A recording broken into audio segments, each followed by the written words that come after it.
I'm Mark Seifter. And I'm Linda Zayas Palmer. And this is Arcane Mark.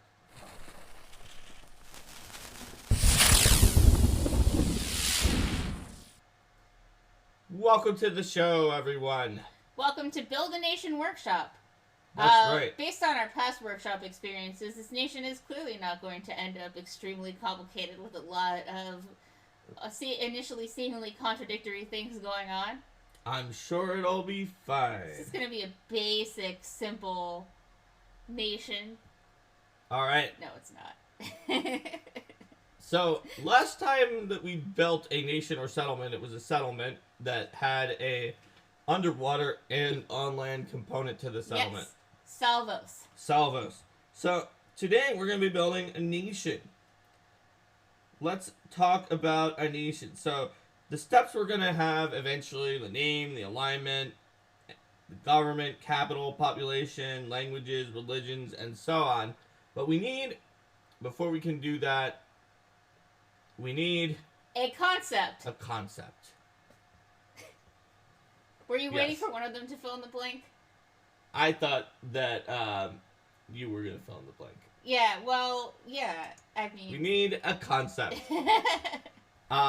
So, just like always, if you don't have a concept, it's going to be hard to build the thing that you're going to build. It's possible to build something from the ground up without having a concept, but it definitely is not likely to occur in a workshop where everybody is saying things online. If we have a concept, then I think we can do it more easily. I like the Ron Lundeen's analogy for this. Skeletons design versus zombie design, where skeleton design, you make a framework and you build it all up from that. In zombie design, you just keep clobbering parts together until you get like this big mound of hit points, and eventually it works. Have you not heard that one before? No. Alright, and thanks for continuing the subscription, Zathos. So let's see. Wouldn't it be good enough to know where it is, says Outro, like if it's on Galarian or some other world? So, part of the concept is going to tell us probably where it is, right? Like if we have a concept that's like a city in a deep jungle or forest that's like built among the treetops, then that's part of its concept. So here's what we've got as possibilities. Okay, this is what it says so far. Depth is the root of all cities. The major religion's theme is good for the good god, an oceanic island nation conglomeration, an anti-diabolic mercantile island demarchy, socialist empire. Let's build a nation that leads from Ravagog's plain all the way up to the atmosphere. The towering nation, bridge over troubled water, a nation where the only buildings allowed are towered, a vertical city. We got a lot of verticality going on here. A meritocracy taken to its pragmatic maximum. Definitely a socialist state. Numeria, must be coastal for a druid. Chaotic good police state. An elven city, which is a reference to the Kingmaker campaign that I ran on Mark Clayton. An elven city built in the trees. You know, a giant tower nation makes sense if an island nation ran out of land. Definitely a lot of tower stuff going on here. Okay. Nation covered with one giant fungus underground. So look, a mycelial nation. Yeah, there's definitely a lot of towers there. Also, if we could possibly combine the towers with like Joker's meritocracy, take it to the pragmatic maximum, where the level that you are on the tower nation is based on how good you are. Yes. How good you are at various skills, which may be approximated by some kind of abstract level that is assigned to you. Trippy says an underground nation between the deep underground and the Sunside nations that is sort of sandwiched in between them. Yes, Alfro and Joker see what I was going for there. That's right. You forgot the level 0 characters from the GMG. Therwoods lives underground. Oh, okay. That explains it. Towers that go down. Anti-towers.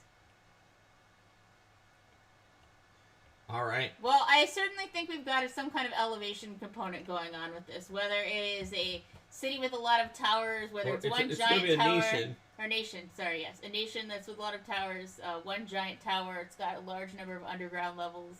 Dungeonlandia. And we're building an entire nation. Mm-hmm. Now, sometimes a nation can be a city-state, in theory, and it doesn't have to have much more than an actual city. But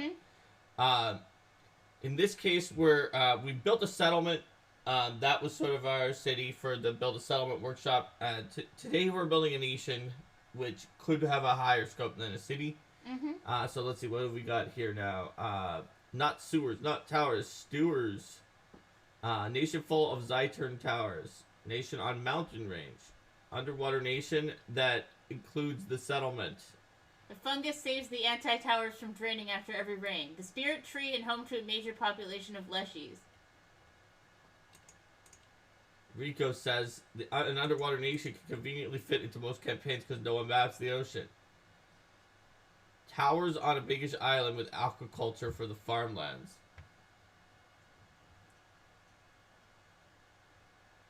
So this place definitely has towers. Like, that's clear at this point. It seems that way. Even if it is underground or underwater with towers sticking out or something like that. Mm-hmm. Alright. So... Well, I mean, when I think of towers sticking out from underwater, I think of the trade spires of Jidao that rise from the floor of the ocean, and then the very top of those is where the people of Jidao trade and interact with the non-water breathing folks. Rex Liquid says it could be an archipelago nation. Yep, it yeah. could. So, should we try to go back through all of this Yes. brainstorming and put down everything that anyone ever said, or should I think let's for a try to- vote, or should we try to sort of condense it down, assume that towers have sort of like entered the zeitgeist, and then try to figure out what's going on with the towers based on some of the Yeah, other I think ideas? that a vote doesn't necessarily make sense here because there's a lot of ideas that are synergistic with each other, so it's That not makes necessarily like this one thing. All right, but I think we can get it down to We can get it down to a few concepts, possibilities. So, because we can have towers that are mostly built on the ocean floor and it's mostly underwater, but they stick out a little bit. We can have towers that are actually mostly underground, and then we can have towers on bunch of towers on an island or archipelago, and then there is one big tower that just keeps going up, and the entire nation is this ridiculously tall tower. So I think we can have those four Those and figure out concepts. which So one of those. let's go ahead and put those in. So it is towers rising from underwater. Yep, I'm gonna put it down. Underwater towers, underground Underground towers, the tower island archipelago, or islands with Towers. towers, and then one giant tower. huge tower with many, many levels. Alright.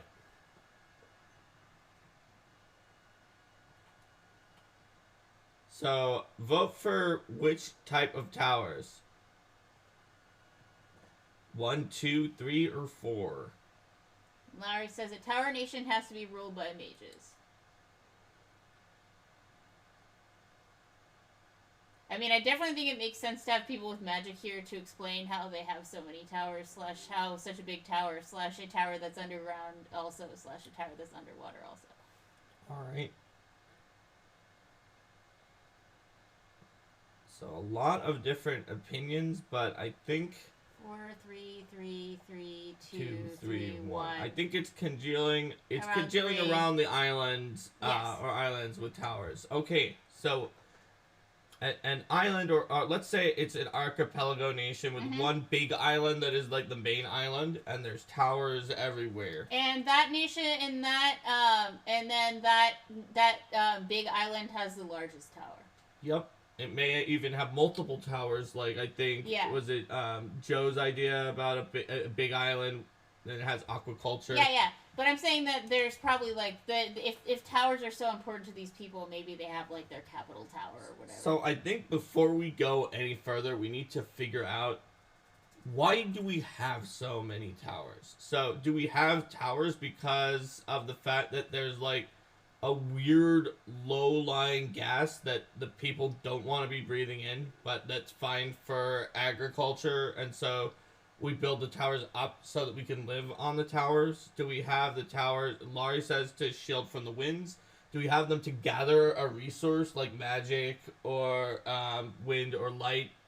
Do we have it because Kitsune says lots of flooding and tsunamis? It could also be that towers there's a lot of towers might get land-based knocked- monsters. It could be monsters. Towers could get knocked over by a giant tsunami pretty easily. But there's a lot of reasons that you might build these towers, and maybe it's even has some combination of these reasons. But like, what was the main reason that people were? Oh, and then Joker says lack of space could be another reason too.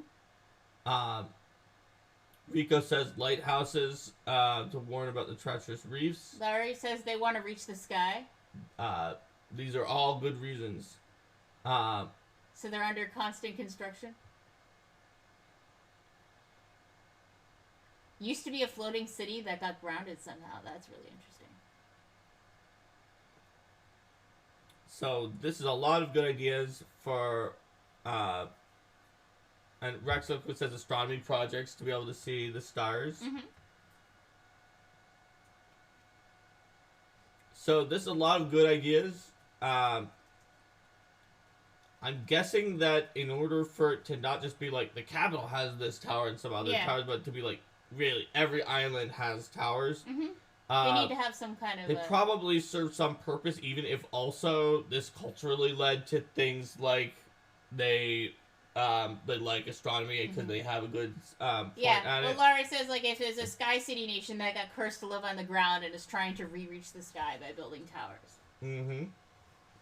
Like in Golarion, the Shuri were a sky sort of civilization, but then their aromantic infundibulum stopped working.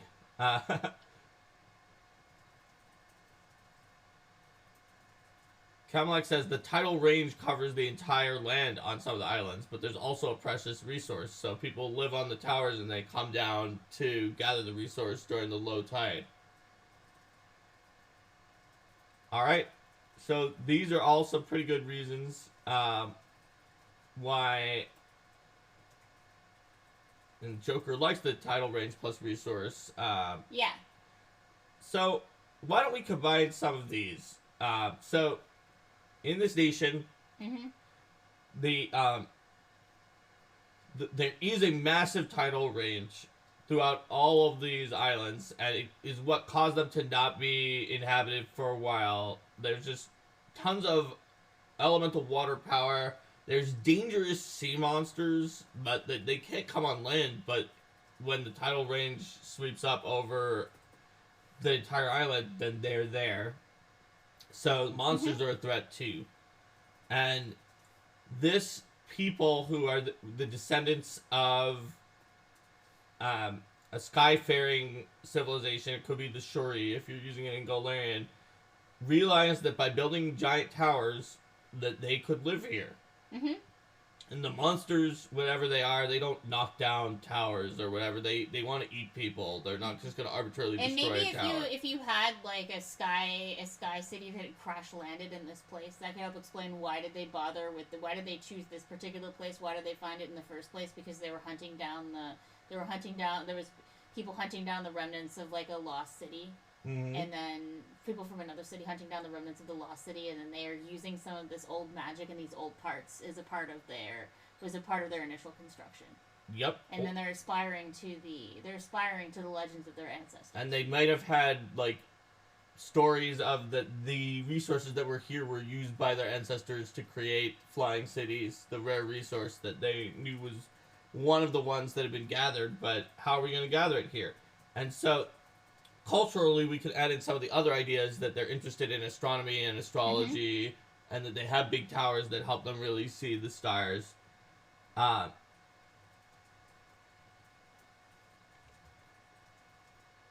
And then we can add in other ideas to, now that we know why they built them initially, they could still be like Laurie's idea that the towers have floodgates that can catch fish, or possibly filter out certain things that people don't like.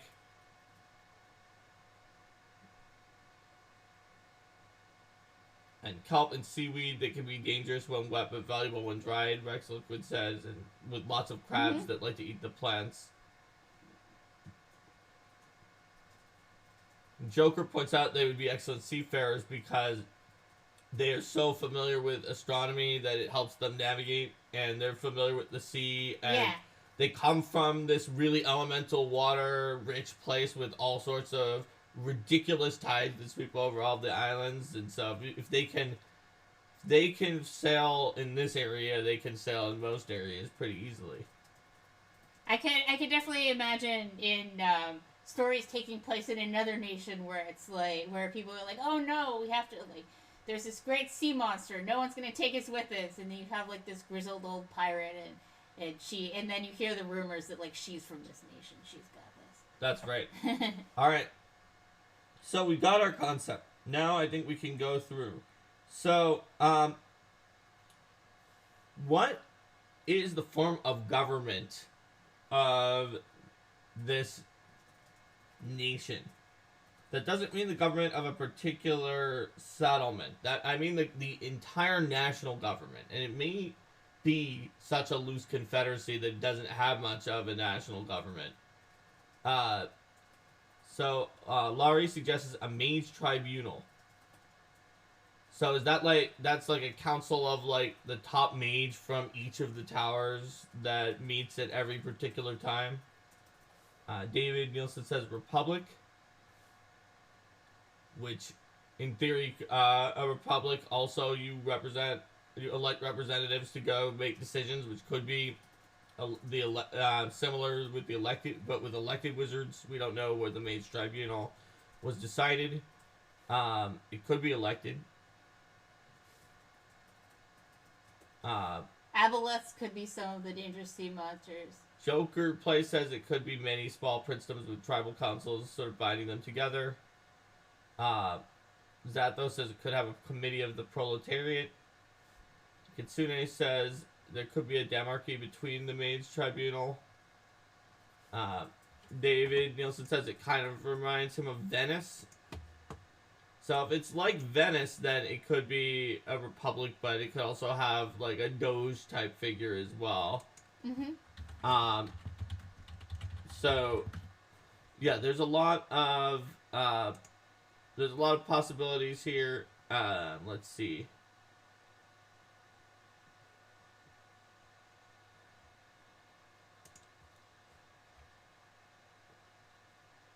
Republicans of the climbing cities. To the moon. Alright. So, well, regardless, it looks like we don't have one single ruler for the entire nation. That's right. All these ideas have some grouping. It looks like we've got some kind of representative of each tower. Now, whether this is the ruling mage of each tower that comes together to discuss things, or we have a variety of other things, we've got some kind of a... That's right.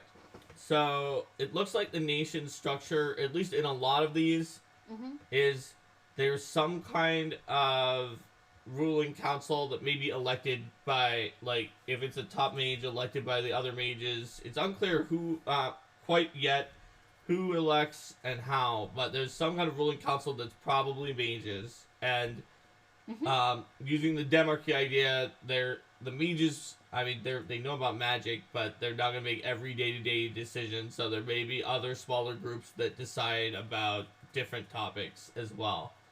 And Joe says something that is very corresponding to that, which is that the mages get elected, but they mostly don't want the job because they have to rule and can't focus on their research.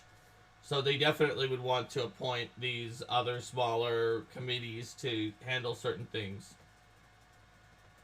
And David says that the mages who are considered prominent enough to be elected do not have the right to vote for which mage gets elected. That would lead to some very interesting politics, because like the mages themselves can't vote, but they can try to influence the vote to try to get people to vote for someone else. So don't vote for me. Don't vote for me. I've almost done my research. You get elected for every 10 tides. Laurie says. Alright, so I think we've figured out at least enough about the government. So... and the Joker says, wildcard, what if there's a natural element that helps to choose the local leaders? That could be interesting too. Like they read the they read the stars and say, "Ah, yes, well, you're a Capricorn. That means that we should elect the Capricorn." And Capricorn's like, "Don't elect me." Mm-hmm. I wonder if you could combine it too, because it may be like the astrological event or whatever determines who the candidates are in the first place. And then you're like, yes, well, it's to the people to interpret the rest of the will of the stars. We know it's going to be one of these 3 people. And then they're all out there being like, it definitely wasn't me! Alright. But, I mean, I imagine some people want the power. But, yeah, some people probably do. Yeah. And some people don't. Yep. So you probably have some members of the council that like being on the council and some members who don't. So let's talk a little bit about the capital city of this nation, or capital tower, or capital island, it might be, that has multiple towers. Mm-hmm. It sounds like the capital is a big island that has the biggest tower, and actually some smaller towers too, whereas many of the islands just have one tower. It may be the site of where some of the ancient sky civilization stuff was found for their abandoned mining expedition for the resource that they found out about in the books. Hey, our people had stuff here. There may be materials. You really don't want to be up for selection if a sea monster eats all contenders but one, and then that one gets to rule after that. Yeah, that wouldn't be the best. It's the Andromeda rule. Yep. Just put all of the potential heirs, chain them to a rock, and see what Cetus says. Mm-hmm. The wise sea monster. Well, the thing with a nation is that you also don't have to have the exact same way of choosing who's in charge of literally everything that someone is in charge of. That's right. So you could have a small village that uses, or like one of the settlements within this place that uses that to choose who's in charge. Right, but for the ruling council, I'm guessing that it's not so large that every tiny settlement has a mage on it, but like however you get to the final council, they may also defer in how they each choose. Yeah, well, I was also thinking that the ruling council are not going to be the only people who are in charge, so there could totally be some town here who uses that to select their mayor or something. Yeah, I think people were saying a bunch of other possibilities because you can't just have an entire archipelago that's only ruled by a ruling council of a few mages. Yes. With no other governmental structure. I mean, you could, but it might not be a good idea. So, we've learned about the capital. Mm-hmm. We'll come up with a name for that capital at some point. Let's think about what alignment does this entire nation have overall. Now, that alignment is the alignment of the nation and government as a whole. Mm-hmm. It doesn't necessarily reflect the alignment of its people at all, though it's rarely monolithic. The people may have a very different alignment. We have 2 chaotic goods and a chaotic neutral so far. Or neutral good. Neutral good. Chaotic good. Okay, so we've got 3 chaotic goods, 2 neutral goods, a True chaotic neutral. neutral, a true neutral. Alright, sounds like we're neither lawful nor evil here. Yep. So good is 5 to 2, chaotic is 4 to 3. Mm-hmm. Joker says true neutral so boring, it's the farmer alignment. And Joe says Nethys is true neutral. Nethys is an interesting true neutral where half of him wants to destroy everything and half wants to protect everything. And they equal out to neutral. Mm-hmm. Alright. So, based on that spread... I think we're at chaotic good here. Wait, no, because we just got another true neutral, so good wins out, but chaotic versus neutral on the ethical alignment are exactly equal. Oh. Now, chaotic good would win if we did it exactly by just like which had the most, which had a plurality. But if we look at each of the alignment aspects separately, Yeah. then Neutral good. neutral good. Yeah, then we get something like neutral good.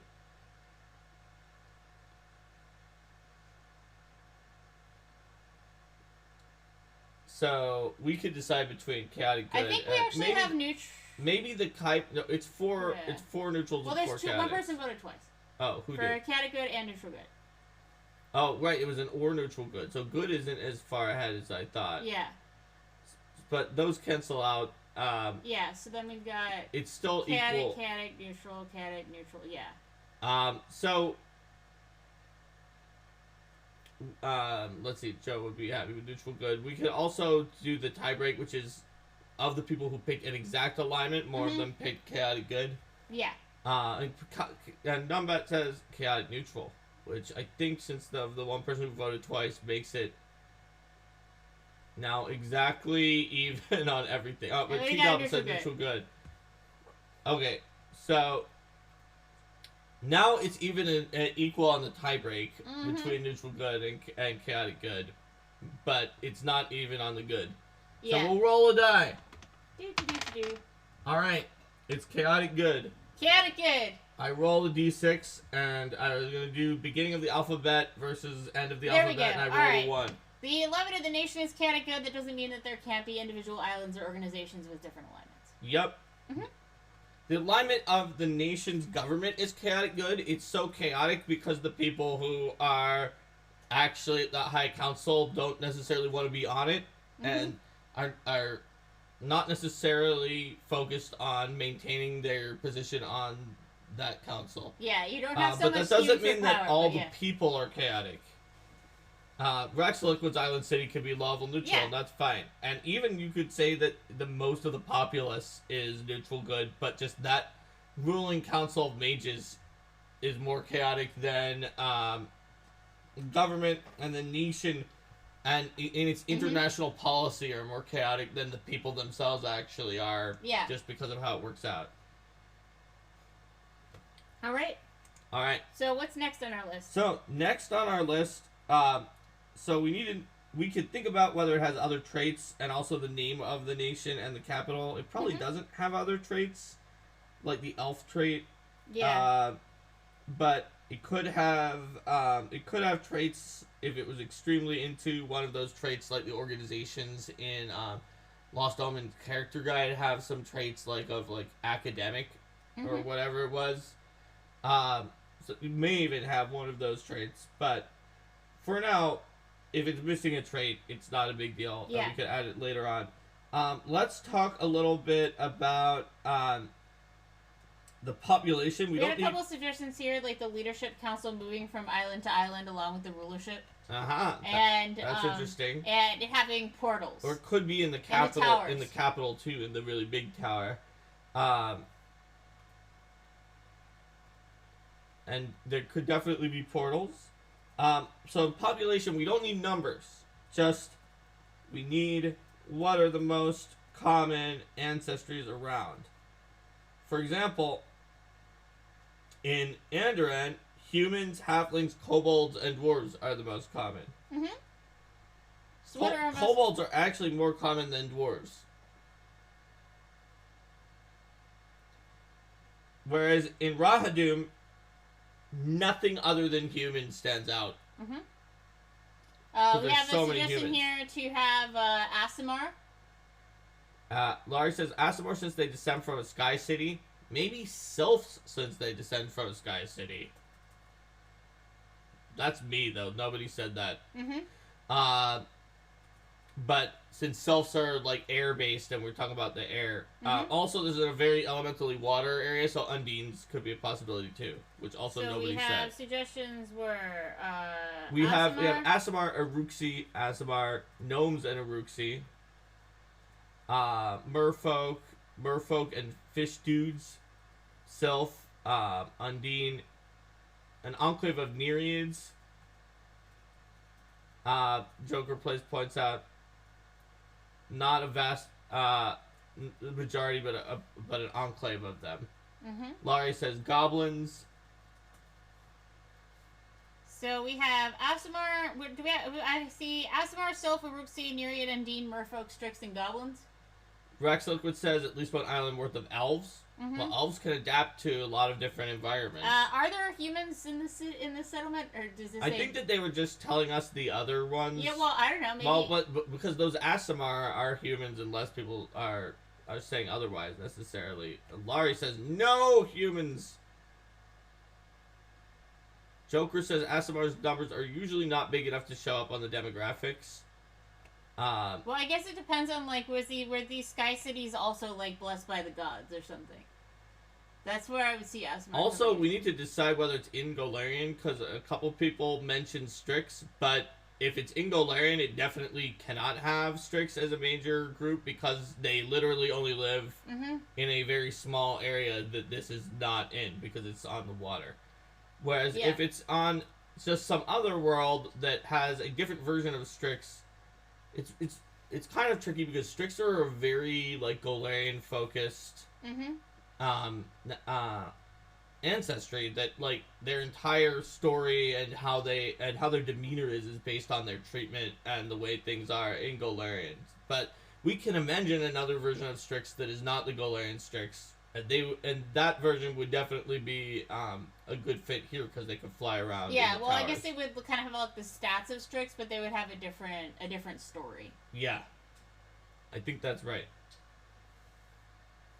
So Joe says, "Does it have any other winged ancestries?" So, well, there's what do they have around? There's the Gathplanes? There's the Gathplanes, and there's also just like the different like sprites and pixies and Griggs and all those little low they're monsters, but they still like we have Nereids on there. Joe says bat people. The Syrinx, which are like the owl ones that are associated with the Strix. And in PF1 there were the Wyverans, which are sort of those like flying koboldy ones. And yeah, there were bat there were definitely bat skinwalkers. I know that Paizo has, or at least maybe James has officially stated on Paizo.com as creative director that Walking Back using the name Skinwalker for that concept, because it's not actually very accurate to how Skinwalker had been used, and come up with a different term for like the you're aware creature or where creature touched. So we could just say Kitsune werebat Warlock for now. says Tengu can glide, but yeah, we can say werebat. So it seems like we've got some suggestions to have elementally touched people. And there's Tengu who can... Tengu Fang like the and ocean Tengu, because of Pei Fang, and they can sometimes glide. And gnomes. So I think if this is not on Golarion, like, humans don't have to be the predominant. Even if it's on Golarion, they don't have to be the predominant in this weird island. That's true. Like, maybe these are not the descendants of the Shuri, but they just are a bunch of weird ancestries that found the Crash Shuri stuff and teamed up here. Because if it's descendants of the Shuri and it's on Golarion, then we would have some of the Mwangi ethnicities here. Yeah, you could totally have Adaro like on the sea level. Yeah, Adaro, I think it could be there. Yeah, is this on Golarion, by the way? We should figure out if this is on Golarion or not. I think we should figure that out now. I mean, we can make it so that it could be in either place. But Laurie says they'd say it's not. It has some things that are a little bit off, but as long as we don't like, as long as we don't commit to being like, this is the Shuri, or like be like, or commit to like, there's Strix and all sorts of things that wouldn't be found here, then we haven't forced anyone to use it on or off Golarion at that point. Kitsune says it can just be off the shore of Sarusan, because that's so that far really away hasn't from been everything. specified. Yeah. All right. Well, so we don't need to specify that completely, but I have population. I've got basically just got a long instead of listing out the like, what is the most common here? I think I'll just leave that list of all the different ancestries that we came up with there, and then Sure. people could decide if they pick They up can this decide nation, what order. what order they come. But I do have a question about the Aasimar Selfs and Undines that I think we need to answer. Yes. So, are these Aasimar Selfs and Undines? Most Aasimar Selfs and Undines are human Aasimar Selfs and Undines, but are these Aasimar Selfs and Undines of the other ancestries that we've listed here? Or are they still mostly human ones? And like maybe the thing is there are not that many humans because of the elemental water energy here turns a lot of the humans into Undines, and so there aren't very many humans except for the ones that are Undines. Wither King Shori was an ancient empire in Galarian that was known mostly for its flying cities. It would be Shory. Yes, the Shori Empire. So Rex of Liquid likes the idea that it's a human minority, but because of the elemental stuff that's there, they get converted to plain touched. Yeah.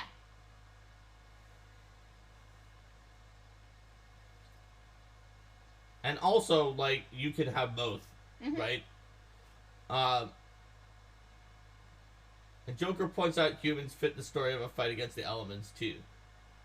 Alright, so it seems like there's people all the way in the extreme of no humans. There's people on who want to have a majority human, but most people seem like they want a human minority.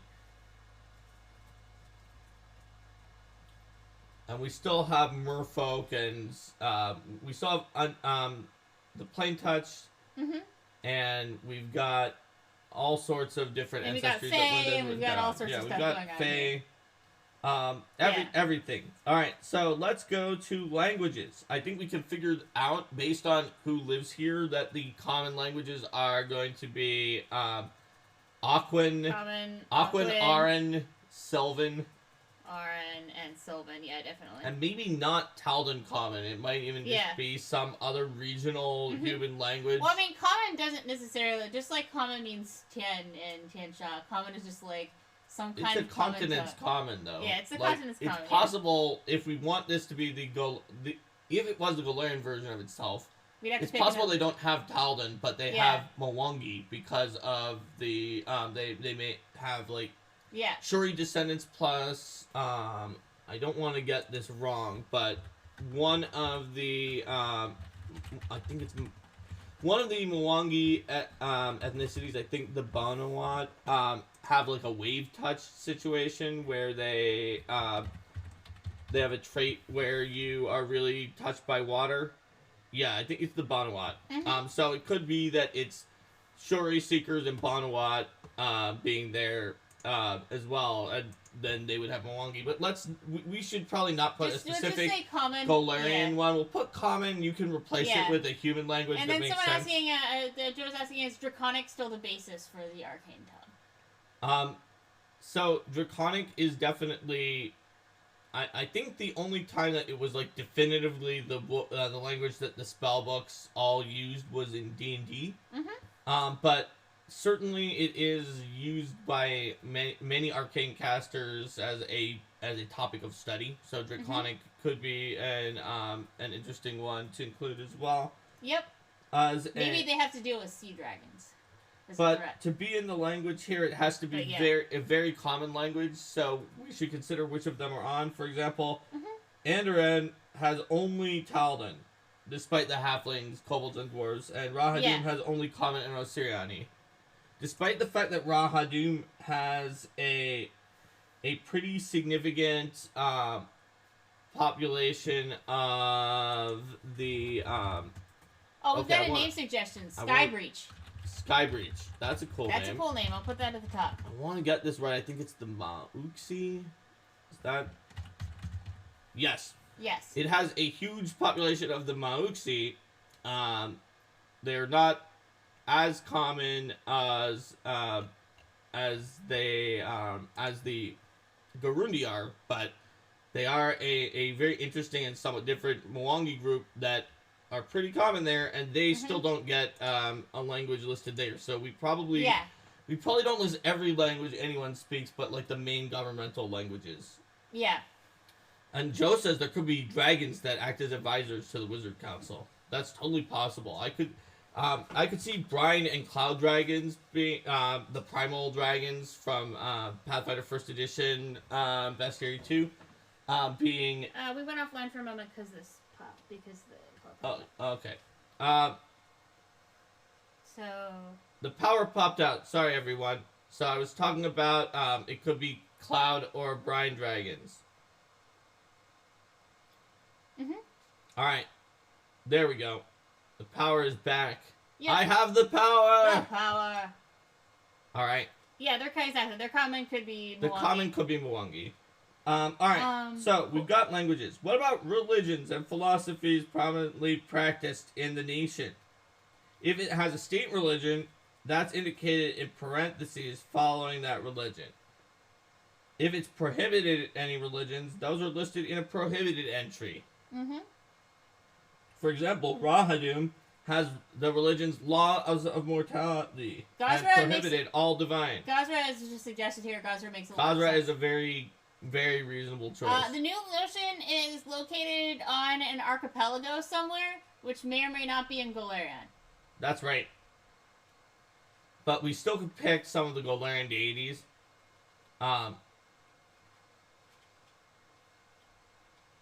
So that's where we are at, Lava Being. Tifa Goblin says Besmara would be in there too. Laurie says no state religion. Or does Laurie, do you mean like no religion is allowed at all?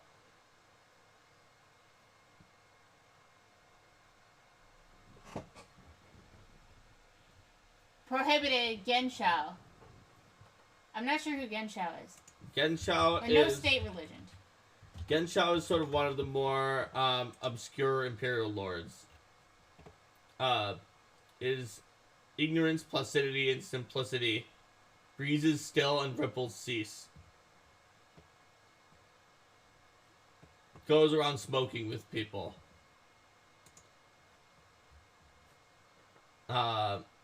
Imperial Lord of taking it easy.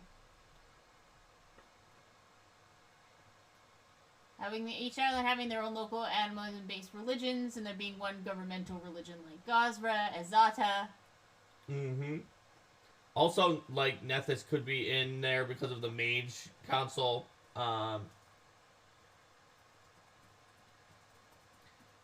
Also, if we're talking about, Fae being here, so we want to think about which Fae would be associated here. Like, Aang the Hooded is the Fae of Wanderers and Seasons, which could make sense. You've got, in terms of chaotic, like, we've got the Lendered King is the trickster of the Fae, but that's a little more tricky, chaotic. Then Shaika the Many is a timeshare time deity that may not exactly fit. Magda 3. The aquatic Fae Lord, I believe, is Ragadan. Ragadan's like pretty evil. You don't want Ragadan. Ragadan is really evil, because Ragadan is like the father of Linorms. But Aang the Wanderer could be a good fit, because overtly destructive deities are definitely dangerous. I'm sure people respect and fear Ragadan, and also some of those other disaster deities like Lady Nanbio. I mean, Hei Feng might be in here because of the Tengu, Lord of Storms. Secret Cult of Count Renalk or Mar. Joe Jungers puts out the Elemental Lord, so we could have Ranginori, Duke of Thunder. Yeah. Or Lycianassa, the imprisoned water elemental lord, who's good. I think they almost obviously wouldn't worship Kalazandri and Heshura. Yeah. You don't want to worship Heshura. Heshura just screws with people. Heshura has like this. Heshura has just like this. It basically just traps people in invisible mazes until they die. Wither King says the city probably fell when the good elemental lord did. Wither King, My headcanon involves somehow those being connected with Ranganori and the Sky Cities falling, but the timing doesn't really actually fit Wasn't in the Galarian because the Elemental Lore got sealed a really long time ago. Way before humans were a thing. Although the Shuri were really ancient, because Yeah. Galarian has a gigantic time story. But maybe the idea is that when it was sealed, like, there was a limited amount of power. I don't know. But I definitely think it would be interesting if they were connected in Galarian, but I think they almost can't be based on the timing. So yeah, looking at it, it said Age of Destiny for the when I was checking before in the for the Elemental Lords being no, sealed. Age of Destiny That's was the Shuri, the right? Shuri, yeah. Yeah. I think they could have been sealed like. I think the timing is a little bit timey-wimey on when they were sealed. It was just like a while ago. Alright, so we've got some religions. Other characteristics. It might have distinctive features that are in other characteristics, such as guns in Alkenstar or Rahadum's irreligious characteristic. I think we know what those are based on our high concept. We know what the distinctive characteristics are. It's the towers and the giant tides. So let's move on to primary exports. Yeah, let's see. It was, the elemental thing was, as mortals began to use the elements for evil. So, yeah, like, right? So there were mortals. This was way back in Squidgy time. That's when that whole thing started, but it's squidgy, widgy, timey-wimey. Alright. So let's think about our exports and imports. We know that we have this really rare resource, but do we actually export it? Do we use it ourselves? In the nation and like sort of jealously guard it and not export it? Do we export other it looks like we have adamantine sea snails and shells, adamantine towers. Do we export like fish-based products or like things that are elementally infused with water? What do we not have here on these islands that we have to import? For example, we probably don't have a lot of wood because the water constantly flowing over the islands is going to make it hard for a big tree to grow there. And Laurie says fresh water, of course. That's a really good point. They're not going to have that either unless they have a way connection to the elemental plane of water. Or unless they have a way to like filter the seawater. They're going to need to get fresh water. And considering Warlock says also at the same time that you did said maybe for the elemental plane of water. Elemental magic items is an export. Joker Place says they might export ships that they designed, like the Mediterranean powers exported catamarans, or the Dutch had the flight trade ship. Well, I want to go back to the shells thing though, because like shells may not necessarily be like literally made of adamantine, but they could I think they can't be because adamantine's a sky metal. Yeah, but they could be shells like power shells that are really reinforced. Or even just like seashells that are really, really pretty that are only found in that region. So let's put seashells in their exports. So import wood, building materials, freshwater, non-fish-based food. Normal mineral deposits because only the weird ones that are common to the region are there. So like they might have this weird stuff that they're finding, but they don't have iron.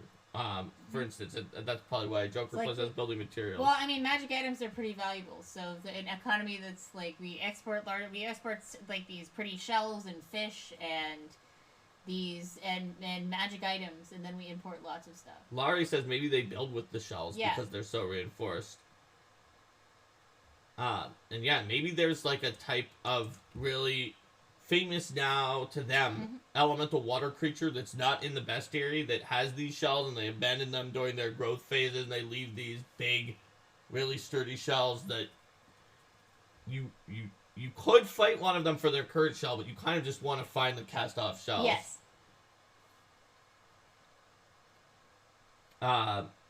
And Rex Liquid says powerful seaweed. I remember a thing from before about the seaweed that's dangerous when it's wet, but once it's dry is useful. Or it could also be useful in that way if it gets dangerous when it gets wet.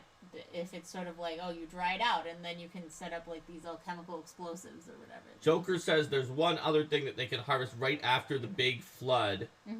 So if there's a big flood and this area that's elementally water infused, it may be that like there's some kind of elemental water crystals or Yeah. crystallized elemental water energy that they can collect Or right there's after a that. mention of like magical salt crystals and things like that. So Mhm. they've got a lot of really high magic stuff that they've got. I see glass and soda being mentioned as And Joe says they could exports as also well. import raw materials and export magic items because they have a lot of I spellcasters. have magic Yeah. items here. All right. And they may be famous glass makers Mhm. and export the glass because they certainly might have sand. And more generally spell components. And Wither King said they need to import sugar alongside normal crops. Mm-hmm. That makes sense. All right, great. I think we understand a little bit more about their economy. Also, they could export astronomical data that is useful to people. Possibly, they may be good weather forecasters as well.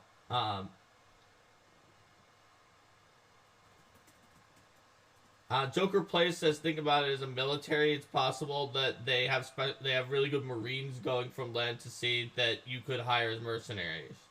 Yeah. Or magical artillery. That's interesting too. Yeah, maybe they do have famous Marines. Alright, so let's see. We could talk about any ally or enemy nations, or maybe even organizations that are big enough to be allies or enemies of an entire nation. If it's in Golarion, then we could pick Golarion ones. Otherwise, we're gonna leave these blank. You can leave any of these blank if we don't know what they are. For instance, Anduin and Rahadum don't have any allies, but they do have enemies. Yep. Hooray! No allies. We may want to leave these blank just so we don't have to lock it in. That's where we would have to lock if it's a All right, so let's talk about significant organizations or factions operating within the nation. So, if it's in Golarion, we could talk about like Pathfinder Society or whatever. Mm-hmm. But here we know that Mage's Council is the government. It's not a faction within the nation. But these sort of these mercenary Marines are probably an important organization to the nation.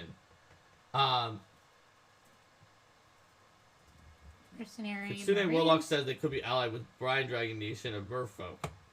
Potentially. Laurie says the cult of Bakrog could be, or Bakrug could be a threat. The great old one. Mm-hmm. And sea monsters also. Could be a threat. Threats is our next thing, which is, in addition into factions, and I guess we could do it together. There's threats. What is dangerous to us? So there's sea monsters and Cult of Bakrug. Those doesn't make sense. We know about the sea monsters. That was part of our concept for sure. Also, probably like the wildness of the water.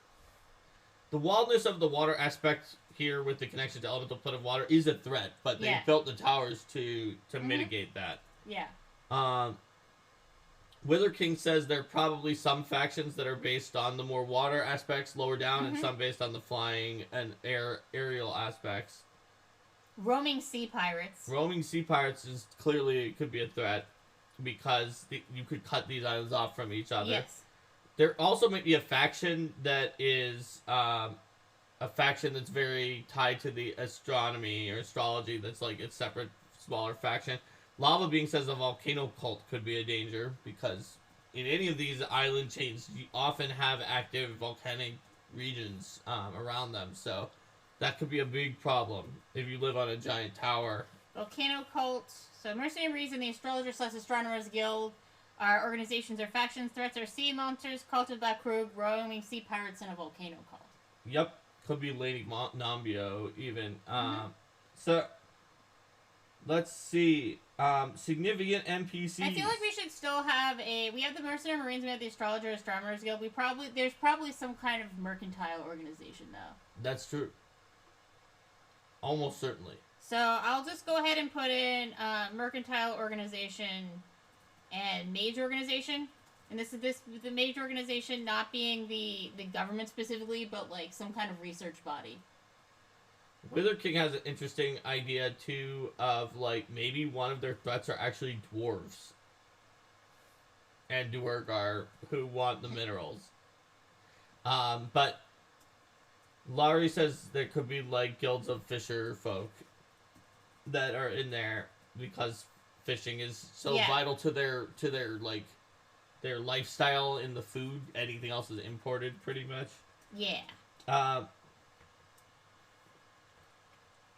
So significant NPCs may not be the most powerful or influential individuals. They are the most likely to be known by people within and outside of the nation. For example, in Rahadum, Cassia Zero, a doctor who's the mother of modern medicine, a medical researcher, is very famous for her research in battle medicine. But she might not necessarily be able to just like go run and kill everybody. Yeah, so it's not necessarily the highest combat level people. So Lava Being says celebrity designers and researchers. So when you say designers, do you mean like designers of the towers themselves? Yeah, is that like architects or is that like art designers, game designers?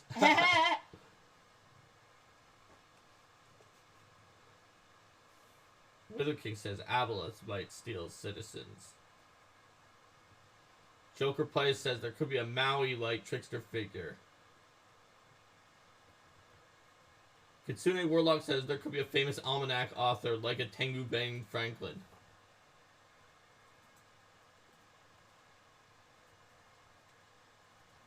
Frank Gu. Tengu almanac author. So I'll put Maui figure up in the religion section. It could also be just a very powerful and famous person too. It depends on how you want to treat Maui. That's true. Glass Mage, the most famous magical glass maker, known for moving glass pictures. Kitsune Warlock says they may be a glass golem artist. Like, not that they are a glass golem, but that they make art with glass golems. Stained glass moving pictures. Glass mage, why not both for a glass mage? They can do all of the things. They're a glass mage. Alright, that's probably good. The examples have 3 famous people each. So, do we have a good name for the nation and its capital? Well, we have Skybreach for the nation. Skyridge? Breach. Sky Breach. Not Sky Breach. It has a B. It's not the same as the Pathfinder Society tower. Is it a tower, or is it a big building that has a spire in the middle? Sigh. Alright. So not the same as the Pathfinder Society 7-towered building, Mark Seifter. Okay. Alright, so what was the name of the capital What's the name of the capital then? The nation is Skybreach, or is the capital Skybreach? Kitsune says the shore could be Sky Beach.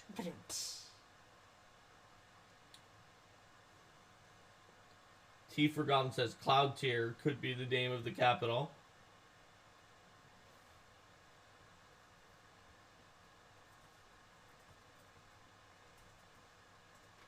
Or Wither King says the climbing cities. Or T Forgotten says Cloud Piercer could also be the name of the capital. Because of Sky Breach being the name of the kingdom. Alabast. Yeah, they've got Alabast. We've got Cusp for the capital. Floodgates. Cusp.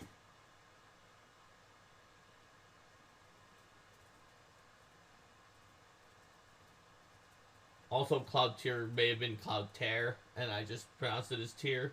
Yes. The Seashell Isles. Kitsune Warlock says the tower, the big one, could be built to look like it's cutting the clouds in twain.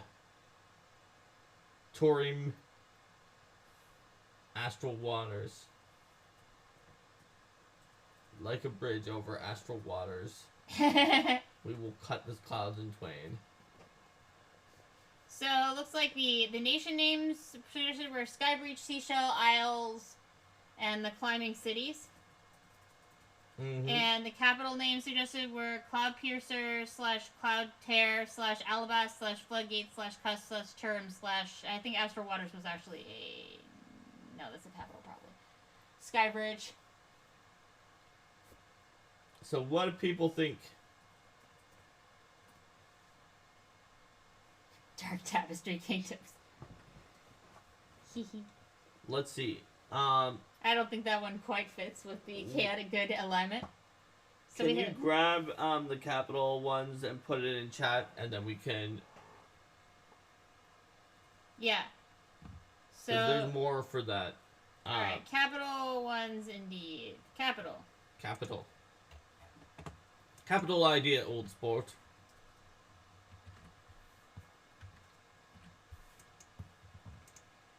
Oh, we just got one more. The Rise. So let me put that one in too. Alright. 5, 6, 7, 8. The Rise. Alright, there we go. Alright. Vote for your favorite city name vote. for the capital.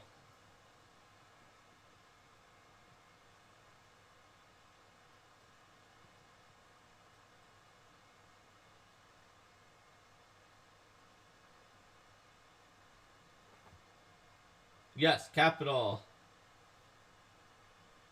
Capital had the most options, so we'll figure that one out first. Mm-hmm.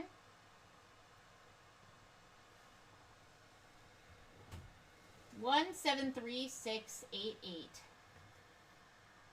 Oh, sorry. The 6 is actually an 8. Yeah, the 6 is actually an 1, 8. 7, 6, 3, 8, 8. Or no, 17388. 1, 7, 3, 8, 8, 2, 2, 7, 2. Yep. So 2, 7, and 8 are winning.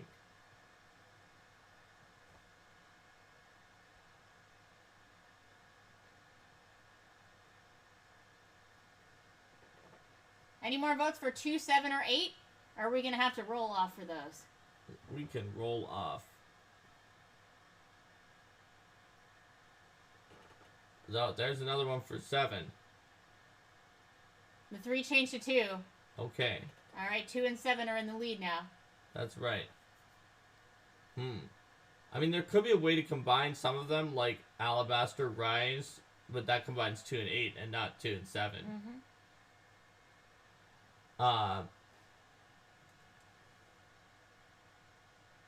Dun dun dun. Too close. Alright, we'll roll off between 2 and 7. Mm-hmm. So 2 is alphabetically first, so it gets 1, 2, 3. And 7 is gonna get 4, 5, 6. Alright, 7 it is. It's Skybridge. So Skybridge is the capital? Yep. What were the names for the actual nation? One moment. Let me get that back up. So, capital is Skybridge. It looks like Skybreach, the Seashell Isles, Climbing Cities, and Astral Waters was ambiguous between the two. So we'll just do the first 3 then. It went on to Skybreach, that. Seashell Isles, and Climbing Cities. Alright, so Skybreach, Seashell Isles, Climbing Cities. And I'm going to go ahead and say For the nation. Yeah. I'm putting Alabasta and the Rise in as other cities in this nation, since they got a lot of votes. And the capital is Skybridge. Yes.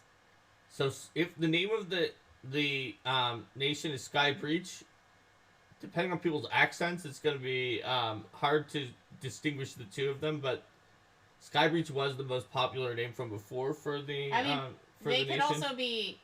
They probably have an accent where they're clear and distinct then. Oh, sure. But, I mean, even just on our world... Skybreach and Skybridge? Yeah, Skybridge and Skybreach. Yeah.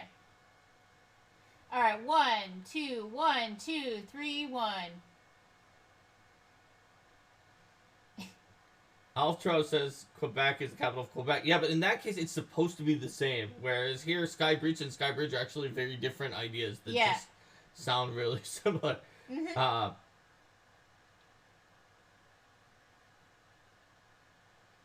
Alright, let's see what we got. I don't think that sounding similar is a problem. Alright, so I think Skybreach wins. So it's Skybreach. 2 to 1. It's Skybreach with the capital of Skybridge. Mm-hmm. Like Newark being the airport for New York. There you go. Yeah. It's more like that. Alright.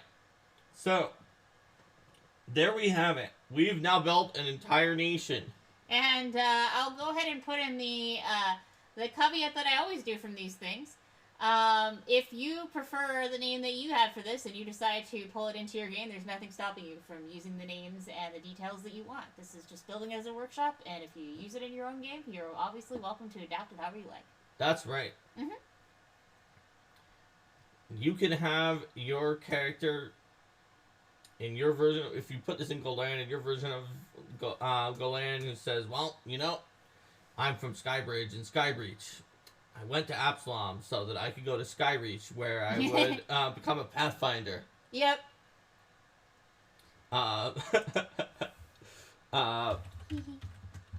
And then my very first mission was we were sent into Brevoy, where that town that was locked up has just recently opened up, Skywatch, and I had my friend from. I do have my now some dwarven friends from the Sky Citadels. That's right. Chill on the sky beaches of Skybridge and Skybreach. Go to Skyreach, where they send you to Skywatch. And I've also spent some time studying the history of the Sky Pharaoh. Well, the Sky Pharaoh is very important. And I think that at some point we may want to take the challenge of Sky and Heaven. You should. Joker Plays really Maybe likes having having exports and imports because of mini games around trade. Yeah, it's really important to know about exports and imports if you want to sort of understand the nation. Yeah. What do you call the citizens of the nation? Sky Breachers.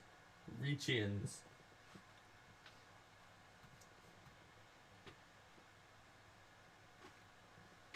Sky Breacher doesn't sound very flattering. Or Breachers. Mm-hmm. Hey, Joker. No, he's saying you could call them "Hey, you guys over there." Oh, okay. I see. You were saying you could call them "Hey." Unreached. Skywalker. Yes. For me, it's reaching for the sky on the sky beaches of Skybridge and Skybreach. You call them Skywalkers. Reavers. There we go. All right, everyone. I think we've figured out this nation. Mm-hmm. So let's say goodbye to YouTube. Bye, YouTube. Bye, YouTube.